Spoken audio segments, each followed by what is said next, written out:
Damos inicio a nuestro nuevo espacio. Ergo va a hablar sobre salud mental. En esta ocasión tenemos una invitada especial quien va a hablar al respecto. Es la psicóloga clínica Adriana Lulema. Qué gusto tenerte en este espacio. El poder inaugurar contigo es bastante importante, más cuando estamos dentro de una situación bastante compleja a nivel país. Adri. Bienvenida. Bueno, muchas gracias, Cris, por la invitación. Agradezco este espacio también porque pues, es muy importante también el acercar a la gente, a la ciudadanía, el conocimiento y la información sobre la importancia de la salud mental, que cada día podemos notar que se vuelve imprescindible, ¿no? El entenderla y más que conocerla, el saber cómo aplicarla y saber cómo cuidarla. Porque creo que se ha creado conciencia de a poco, pero es necesario que vayamos haciéndolo parte ya de nuestra vida diaria. ¿Qué podemos entender como salud mental? Bueno, como salud mental, la OMS la define en mayores o menores palabras como un estado de bienestar emocional, de bienestar mental, un estado de equilibrio, el cual nos favorece a los seres humanos a que podamos saber cómo enfrentar principalmente las situaciones estresantes, las situaciones de la vida diaria con mejores herramientas. Nos faculta a que nosotros podamos integrarnos adecuadamente en la sociedad, a ser productivos dentro de ella. Hay que entender también que la salud mental no solamente se trata de la ausencia de trastornos, que es lo que solemos pensar, sino el mismo hecho de potenciar nuestras habilidades, básicamente. Perfecto. Yo entendería entonces que podemos tener una idea, ¿no? Al hablar de salud mental, el estrés, la ansiedad, la depresión. ¿Cómo se van dando esas condiciones? O no sé si son condiciones, ¿cómo se les puede definir? Se refiere a muchos factores, realmente eso se va formando, son respuestas que incluso aprendemos a lo largo de la vida, ¿no? Por eso es tan importante desde la infancia. Claro. Nosotros sabemos que desde la niñez vamos formando nuestra personalidad, vamos formando nuestra manera de responder justamente a estos factores externos y vamos también desarrollando nuestros factores internos, que son los que nos predisponen a ciertas cosas que suceden y nos enseñan a afrontar las situaciones de la vida. Entonces, realmente la depresión, la ansiedad son... ¿cómo te puedo decir? Son situaciones que afrontamos realmente en forma cotidiana, en mayor o menor medida. El problema es que se pueden convertir ya en un trastorno cuando llevan un cierto tiempo, tienen que cumplir algunos parámetros, ¿no? Sobre todo el tiempo y la intensidad, la forma en la que nos afectan y cómo van de a poco minando nuestra sensación justamente de bienestar y cómo ya nos impiden continuar con nuestra vida cotidiana. Entonces ya afectan diferentes esferas, el contacto con nuestra familia, con nuestros amigos, nuestro desempeño a nivel laboral, académico. Entonces ahí empezamos a ver ya que nos va limitando, nos vamos aislando entre algunas otras situaciones que se pueden dar. Entonces lo que hay que entender es que aunque sí tenemos ciertas pautas, se va dando de diferente manera en cada persona.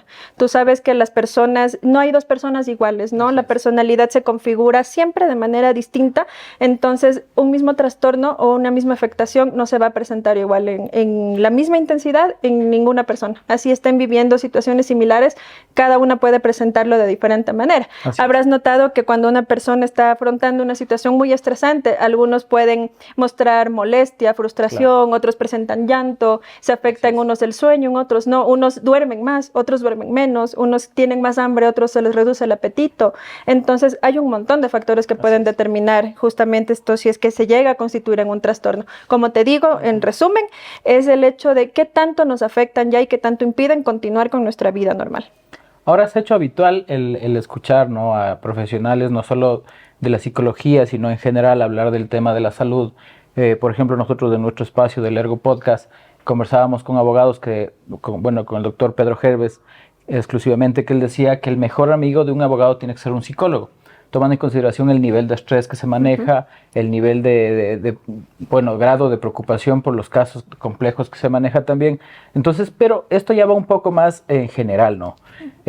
Creo que la salud mental tomó un gran valor o se vio visibilizado en pandemia. Porque en pandemia fueron, creo yo, los momentos en los cuales el estrés tal vez se desarrolló un poco más, la ansiedad un poco más, y fue cuando la gente ya va dándose cuenta de eso. No sé si es un tema del COVID o es un tema del encierro producto de lo que pasó, ¿no? Pero bueno, nos hemos dado cuenta que eso se va desarrollando. Ahora, por ejemplo, en la situación que se encuentra atravesando el país, el nivel de estrés que se maneja, la preocupación de los familiares, de ir a trabajar, de movilizarse, no saber qué es lo que puede suceder, por obviamente la peligrosidad y también del manejo que está haciéndose, considero que también puede ir afectando en esta situación, ¿es cierto? Por supuesto. Lo que tú decías hace un momento es súper importante, ¿no? A raíz de la pandemia, creo que se hizo mucho más notorio la necesidad de cuidar la salud mental, que no la teníamos antes. Esto realmente nos abrió mucho campo dentro de la psicología. Recuerdo que en esa época hubieron muchos movimientos y muchos grupos de psicólogos que tratábamos de llegar a la gente incluso a través de consultas gratuitas, porque la gente buscaba desesperadamente atención psicológica y era muy difícil acceder. Entonces, es una cuestión de ir educando, ¿no? De ir formando a nuestra sociedad y de ir entendiendo y restando ya los tabúes que hay todavía. Hay un montón todavía de tabúes alrededor de la salud mental, muchos señalamientos, se escucha mucho esta hora de la generación de cristal que llaman a muchos, ¿no? Y no es más que la toma de conciencia justamente de la situación que se arrastraba. Yo me imagino que anteriormente cuando habían estas situaciones también de guerras, porque habían muchísimas, este tipo de situaciones estresantes han habido siempre, ¿no? Guerras, pestes, hambrunas. Entonces me pregunto cómo lo sabría manejar la gente en aquel entonces. Y hasta qué punto lo reprimían, cómo trataban de ocultarlo. En muchos casos no se logró, ¿no? Y ahí salen también un montón de trastornos que nosotros ahora ya los conocemos y los podemos catalogar adecuadamente.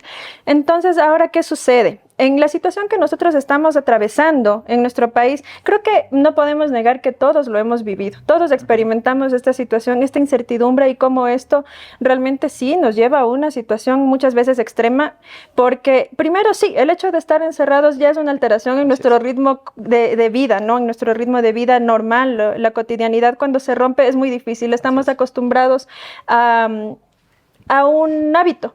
Sí, de horas, de salir y todo, y cambiar eso de un momento al otro contra nuestra voluntad, porque cuando lo hacemos voluntariamente es muy diferente. Yo decido quedarme en casa y estoy feliz y hago lo que yo quiera, pero el saber que no puedo y saber la realidad que me espera en caso de tener que salir, realmente sí, es muy estresante. Y el estrés nos produce un montón de cambios, no solamente a nivel psicológico.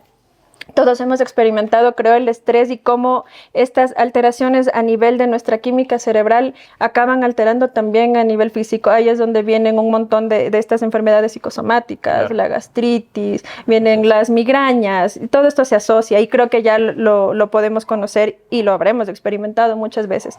Lo que tú decías también, ¿no? Las profesiones que están ahorita al frente siempre cargan esta gran medida de estrés, de angustia. Casi siempre son las mismas profesiones, ¿no? El sector salud, ahorita los militares, policías, las familias están afrontando justamente esta incertidumbre y pues es muy difícil, se vuelve muy difícil de manejar realmente. Por ejemplo, también deberíamos tener como algo importante, ¿no? El hecho de que hay el teletrabajo, hay las clases virtuales, que claro, a tu domicilio, a tu espacio, a tu departamento, a tu casa, lo adaptas a un espacio que no correspondía. Por ejemplo, de los niños, el poder adaptarle a su espacio para poder seguir educándose.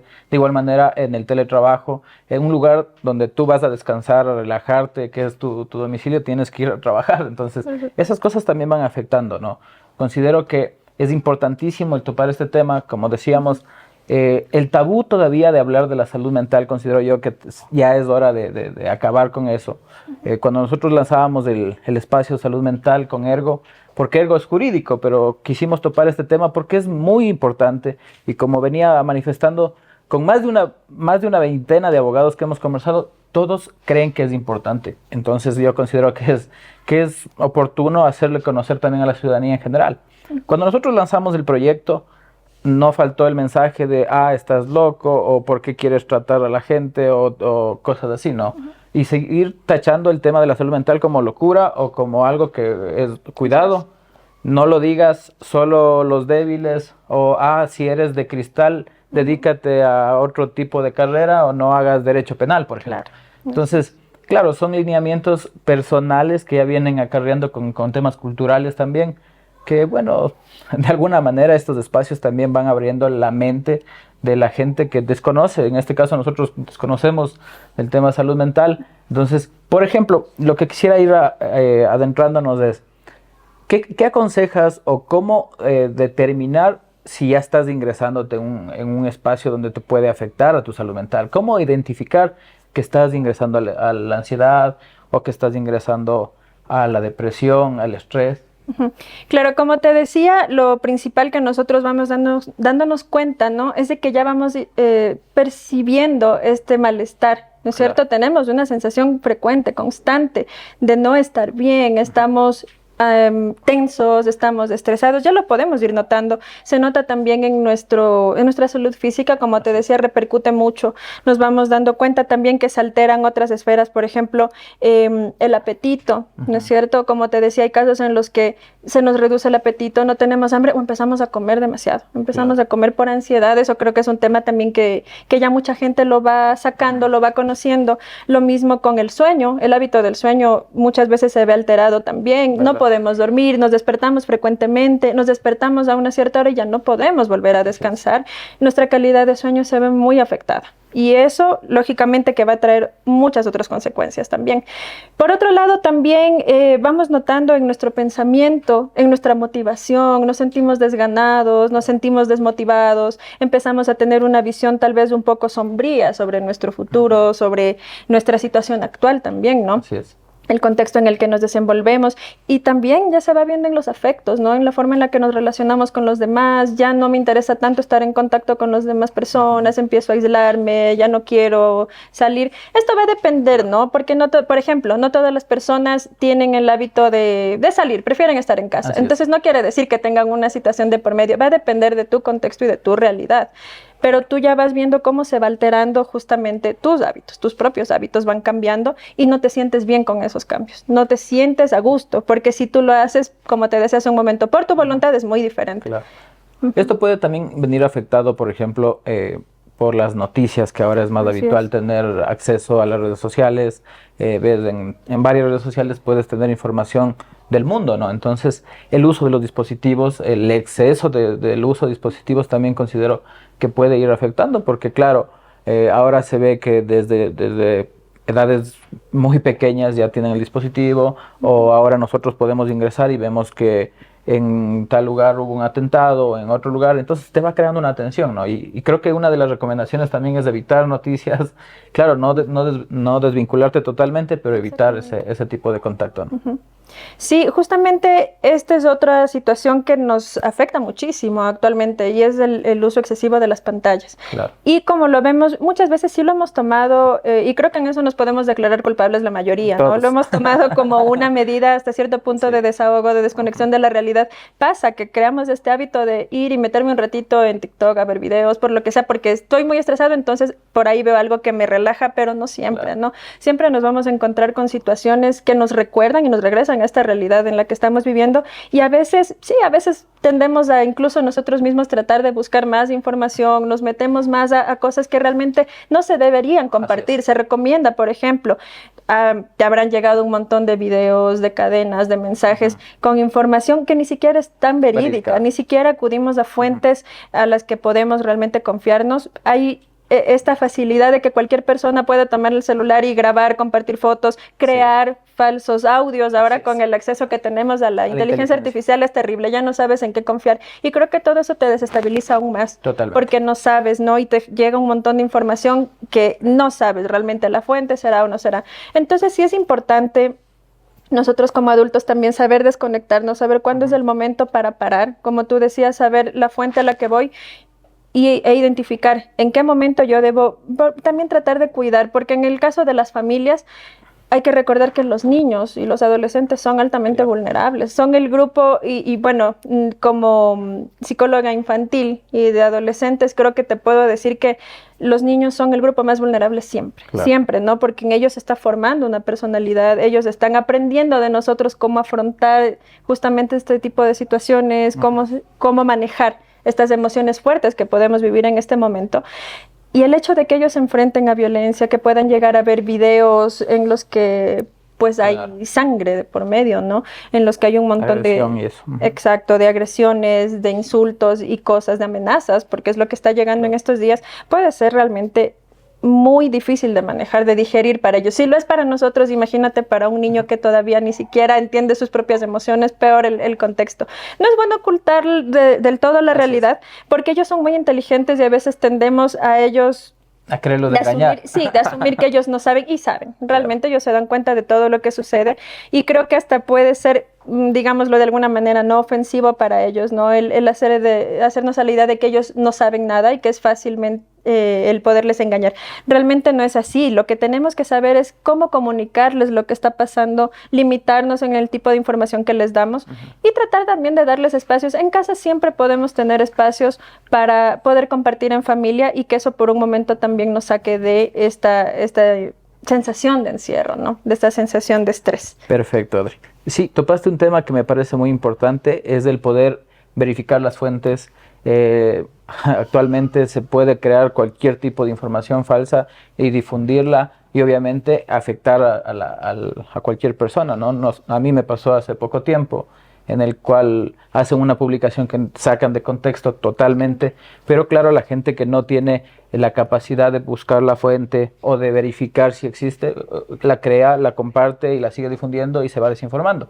Más aún un tema tan delicado como es el que estamos nosotros pasando, hay una campaña por parte de los periodistas, creo que es del Colegio de Periodistas, que está implementando esto de verifiquen la fuente, verifiquen si la información es real, porque eso hace que se cree pánico y claro, que obviamente la gente siga asustada o se siga difundiendo o como se dice, ¿no? El chisme, mientras más va pasando, se va más distorsionando, ¿no? Entonces eso hace que también haya una afectación en la persona que lo escucha, porque no es lo mismo decir a una persona le asaltaron, que digan a una persona le asaltaron, le mataron y luego le arrastraron, o sea, porque eso se va cambiando con el paso. Qué importante topar estos temas. Adri, ¿consideras tú que la salud mental está siendo tomada ya como algo importante en el tema del Estado? Tenemos una ley de salud mental que acaba de promulgarse también.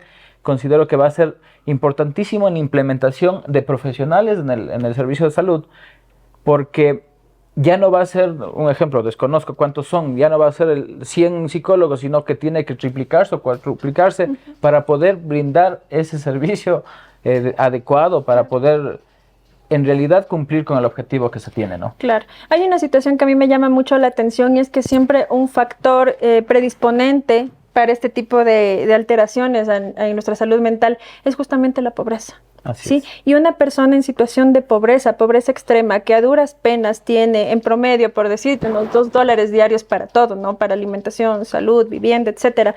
Que una persona en esta situación pueda acceder a la salud mental pagada, privada, es muy complicado. Entonces, me parece sumamente importante el hecho de que como gobierno, como Estado, se tomen medidas para que la gente pueda acceder sin ninguna restricción, ¿no? De raza, de religión, raza entre comillas, ¿no? De religión y sobre todo en la parte económica, porque sí es un limitante. Y hay un montón de situaciones que no se visibilizan, a la actualidad todavía justamente por esto, por esta dificultad para acceder. Entonces, si se logra esto, yo creo que puede ser muy favorecedor para nosotros como sociedad. Total. El hecho de que podamos cuidar a estas poblaciones vulnerables, a los niños, adolescentes, mujeres, que sabes que también son un grupo altamente vulnerable, nuestros adultos mayores y la población en general. Yo creo que eso puede ayudarnos bastante. Uno, a saber cómo afrontar, estos problemas y por otro lado también a reducir la presencia de estas alteraciones. Hemos revisado tus redes sociales, específicamente tu página, que es Adriana Lulema, psicóloga clínica, que es tu página oficial. Pudimos verificar que hay primeros auxilios psicológicos. ¿De qué se trata esos primeros auxilios? Bueno, los primeros auxilios psicológicos son justamente una forma en la que nosotros podemos ayudar a otras personas a enfrentar este tipo de situaciones complicadas, ¿no? Entonces facilita la respuesta emocional adecuada, facilita que la persona prácticamente pueda enfrentar la situación.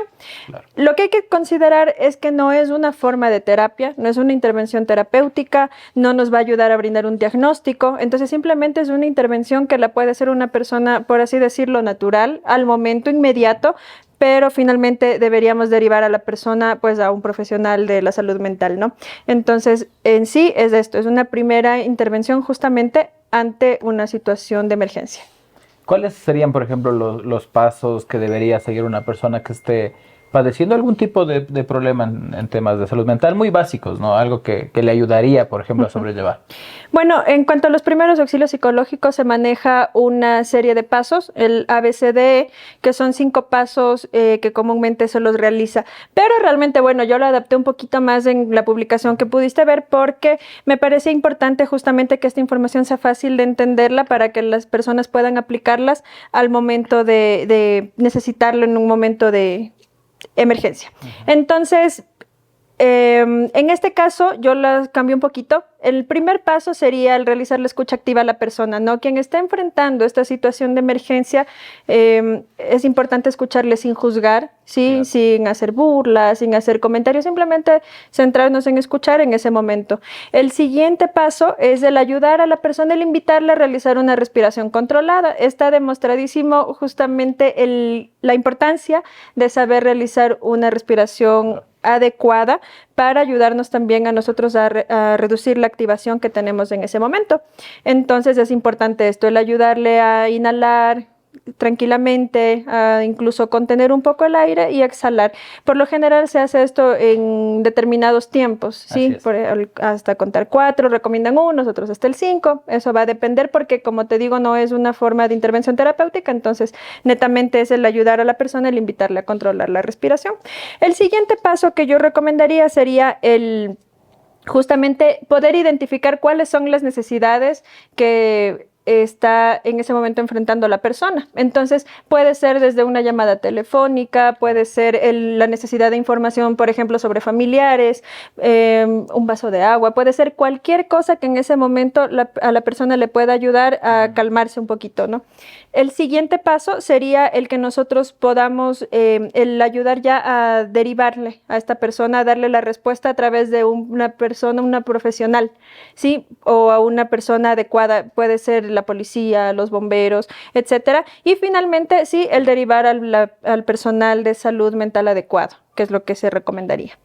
Claro, pero bueno, estamos totalmente de acuerdo con los pasos, pero también a veces se malentiende o se excede, ¿no? Por ejemplo, el respirar mucho o el tomar mucha agua. O sea, también es un tema de, claro, estoy ansioso, entonces me desespero porque me calme y comienzo a respirar y creo que se llama hiperventilar. Exactamente. O comienzo a tomar, en vez de tomar un vaso de agua, me tomo 2 litros de agua. Entonces, claro, todo en exceso también viene a perjudicar la situación mental, hablemos, tomando en consideración que muchas de las veces creo yo que el tema de, por ejemplo, pasar por un ataque de ansiedad, bueno, me ha pasado, siento que me voy a morir, que mi corazón está latiendo mucho o que me da taquicardia. Claro, pero no, en realidad el cuerpo no está enfermo, sino lo que está enfermo es la mente, ¿no? Entonces, qué importantísimo poder topar estos temas. Adri, ¿tú cómo llevarías este tema a un poco más profesional, adaptarle a la cotidianidad de los profesionales para que puedan acceder a este espacio o para que puedan entender que la salud mental es algo que les va a salvar muchas veces de muchos aprietos? Claro, justamente en este tipo de casos, mi primera recomendación siempre va a ser lo del control de la respiración. Ahora, lo que tú dices es muy cierto, ¿no? Por lo general, al no saber, al no tener el conocimiento adecuado, sí podemos llegar a este caso y más bien nos puede resultar lo contrario, ¿no? Claro. Entramos en mayor desesperación, en mayor angustia. Entonces, por eso es importante, cuando hablamos, volviendo al tema de los primeros auxilios psicológicos, primero, es importante invitar también a que la gente se forme en esto. Esto puede hacerlo cualquier persona, siempre y cuando esté formada para ello, claro. Primero. Y segundo, que tienes que estar tú también tranquilo para transmitir esa calma a la otra persona. Si tú estás alterado, si tú estás o en ese momento herido, es muy difícil que tú puedas ayudar a la otra persona a una vuelta a la calma. Entonces, ahora hay muchos cursos para prepararse en primeros auxilios psicológicos y no necesariamente tienes que ser psicólogo o profesional de la salud mental. Estos cursos son abiertos, por ejemplo, a docentes, a personal médico, que a veces está inmiscuido en este tipo de situaciones y puedes aportar. Entonces es sumamente importante. Mira tú cómo la salud mental se puede poner también al alcance de nosotros para la cotidianidad. Ahora, ya en este tipo de situaciones, yo creo que lo fundamental va a ser que nosotros podamos sí acceder al profesional de salud mental, ¿no? Porque esto nos va a ayudar a nosotros a poder regularnos, a poder encontrar qué medidas se necesitan dependiendo de cada caso. Vuelvo a lo del principio. Cada persona va a tener una situación diferente, un detonante diferente y una forma de afrontarlo distinta, entonces no hay fórmulas mágicas. Tiene que ser adaptado y adecuado a la realidad de cada uno. Entonces sí va a ser muy necesario. Lógicamente, en medio de la situación de crisis, lo que sí se recomienda es justamente, como te decía, la respiración controlada, y esto es aún mejor cuando nosotros lo hacemos ya dentro del contexto de la terapia psicológica, porque va a ser algo mucho más adaptado a tu necesidad. Pero eso sería lo primero. Ahora, si tú estás viendo a una persona que está atravesando por esa situación, por lo general no sabemos qué hacer. Claro. Entonces, es muy importante esto de la escucha activa, ¿sí? Que podamos escucharle sin juzgar, que podamos escucharle dándole el espacio para que pueda identificar qué es lo que le está causando eso. A veces la misma persona no lo identifica al momento. Claro. Es difícil porque es un momento en el que la persona está ofuscada, está estresada y no sabe qué le pasa, ¿no? Pero hay esta sensación de que algo malo va a pasar, de me voy a morir. Entonces, acompañarle, ayudarle a tranquilizarse, darle las facilidades que se le puedan dar en ese momento para reducir su respuesta de estrés. Básicamente puede ser esto, ¿no? Nuevamente, el proveerle de agua, el darle esas palabras también de aliento para que la persona pueda sentirse comprendida. Y hablando en un tema familiar, por ejemplo, si dentro del vínculo o dentro del núcleo existe, por ejemplo, violencia psicológica entre cónyuges o con los hijos, eso puede también devenir en temas de salud mental, obviamente, claro. Yo no sé, tal vez suicidios o, bueno, lamentables situaciones que se podrían dar. Pero eso también se puede venir, si no se va, por ejemplo, atendiendo, si no se va dando la importancia necesaria, podría seguir repercutiendo de generación en generación, ¿no? Hablamos que si venimos de una familia, por ejemplo, que tiene conflictos y no subsanaste o no puedes... atender esa alerta, ¿podrías repetir ese factor tal vez en tu familia que vayas a formar, o tus hijos podrían también ser futuros agresores en ese aspecto? Por supuesto, lógicamente sí. La violencia es otro de los factores predisponentes para este tipo de situaciones de afectación en la salud mental. Claro. El hecho de que la persona sea víctima de violencia o presencie, ¿sí? Una víctima indirecta, por así decirlo, ¿no? Los niños que tal vez no son agredidos directamente de forma física, pero sí también que pueden ver las peleas entre padres, discusiones, etcétera, también son altamente estresantes para ellos. Y el hecho de ver estos esquemas sí se pueden repetir, y lo hemos visto muchas veces. Entonces, por eso es importante que nosotros tomemos conciencia ahora y sepamos identificar este tipo de situaciones. El hecho de entender que no por estar locos Así es. Asistimos a terapia, sino porque queremos cambiar, justamente queremos cambiar estos esquemas que hemos venido repitiendo. Hemos identificado que hay cosas que necesitamos mejorar, que necesitamos trabajar de cada uno. No es necesario caer en patologías, en enfermedades o en trastornos, sino simplemente darnos cuenta de que hay este tipo de situaciones que están afectándonos y afectan pues a quienes vienen detrás de nosotros. Los niños aprenden, como te decía hace un momento, aprenden de lo que ven. Claro. Ellos ven en nosotros y van a reflejar lo que están viendo, ¿no? Van a aprender nuestra manera de regularnos, van a aprender ellos imitan lo que ven. Claro. Entonces, por eso sí es muy importante que nosotros podamos sanar estas situaciones para darles la facilidad a ellos de que sean personas más fortalecidas, que tengan mayores habilidades para enfrentarse a la vida. Por ejemplo, hablamos del acudir a un psicólogo, pero tal vez si no se acude a tiempo, eso puede devenir en grandes afectaciones. Eso devendría también que, por ejemplo, ya no tengas que acudir solo donde el psicólogo, sino tengas que ir donde un psiquiatra, que claro, se escucha un poco más fatalista, pero al fin del día es con el fin de precautelar también que tu afectación psicológica no siga avanzando. O sea, ¿Crees tú, si es oportuno, acudes solo al psicólogo o hay factores que son innegables que tienes que derivarte, por ejemplo, con el psiquiatra? Bueno, eso por lo general se puede hacer la derivación de, obviamente el profesional es el que se encarga de analizar esto, ¿no? Y de ver la pertinencia, pero suele ser muy necesario, de hecho. Sí, como tú decías, hay esta idea, ¿no? Y nos suena terrible el hecho de tener que ir a un psiquiatra para muchos, les puede resultar en esta hasta cierto punto desagradable, ¿no? Pensar que estoy tan mal que necesito ir al psiquiatra, pero nada que ver. Lo que pasa es que nosotros necesitamos el poder estar en un estado justamente de calma, en un estado en el que estemos regulados, ¿sí? Para poder incluso beneficiarnos mucho más de la terapia psicológica. Si nosotros estamos en este estado de alteración, estamos mal, no hay equilibrio, difícilmente vamos a poder aprovechar realmente el proceso terapéutico. Entonces es muy necesario, es muy importante este tipo de trabajo interdisciplinario a criterio del profesional, pero pienso que más bien todo lo contrario, no es muy beneficioso. ¿Qué opinas tú, por ejemplo, del tema de la medicación, bueno, o de la automedicación en este aspecto? Porque, claro, ahora con las redes sociales se puede ver varios temas, tanto naturales o ya pastillas, y a veces la gente se automedica y dice, no, como decías, no, tu problema no es el mismo de la otra persona, tus dificultades no son las mismas que tiene otra persona. Pero ¿en qué puede repercutir eso del automedicarse y no llevar el correcto funcionamiento con el tema del profesional? Porque conocemos, por ejemplo, que el psiquiatra es la persona que medica, no el psicólogo.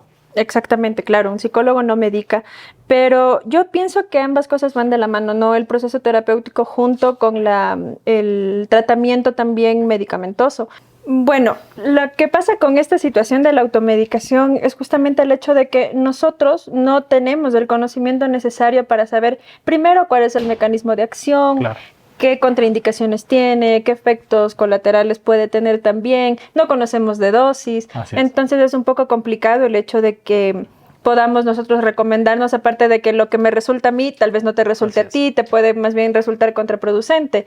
Entonces, la verdad, yo no lo recomendaría para nada. Hay otras alternativas sí que se pueden hacer, hay un montón de recomendaciones, hay un montón de información, pero cualquier cosa que se quiera hacer, pienso que sí debe ser con una base científica, ¿no? Algo bien fundamentado. Hay mucha gente que no cree en la medicina, mucho menos en la medicina para este tipo de situaciones que afectan la salud mental. Hay mucho más escepticismo.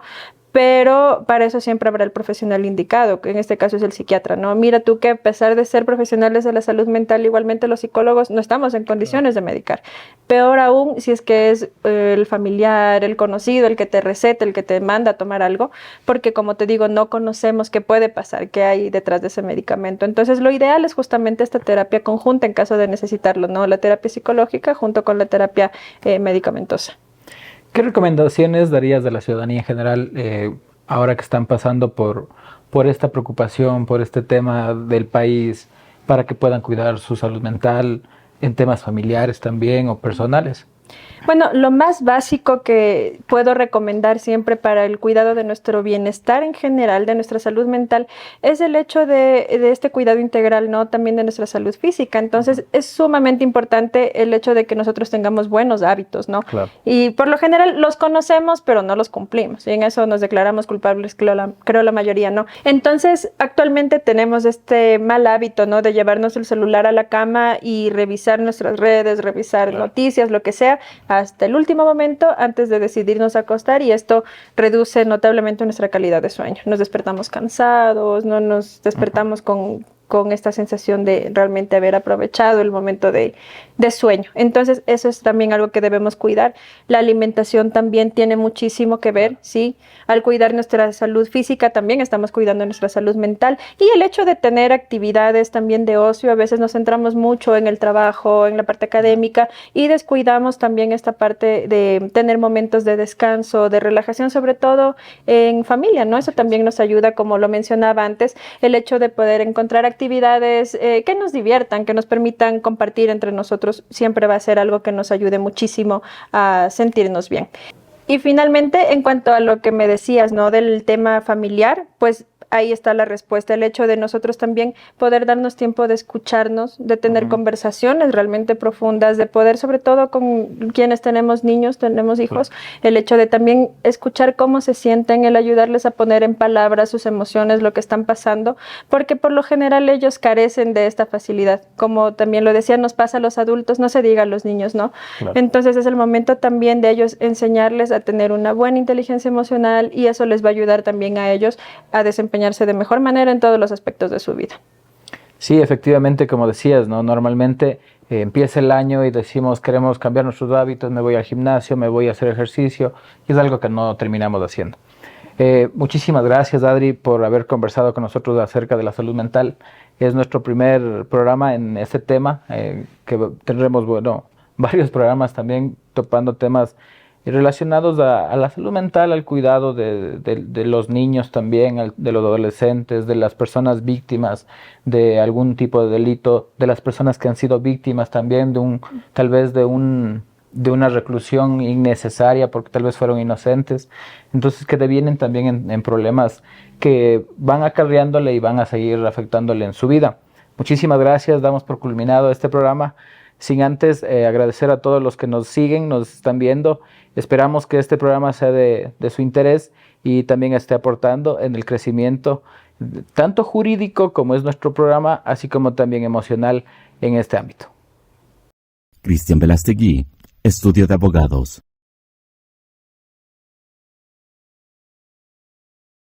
Ergo Académico, acercando la cultura jurídica al país. Ergo Podcast, simplificar lo jurídico al entendimiento de las personas. Ergo Casos, lo que la justicia no vio. ¿Quieres ser parte de nuestros auspiciantes?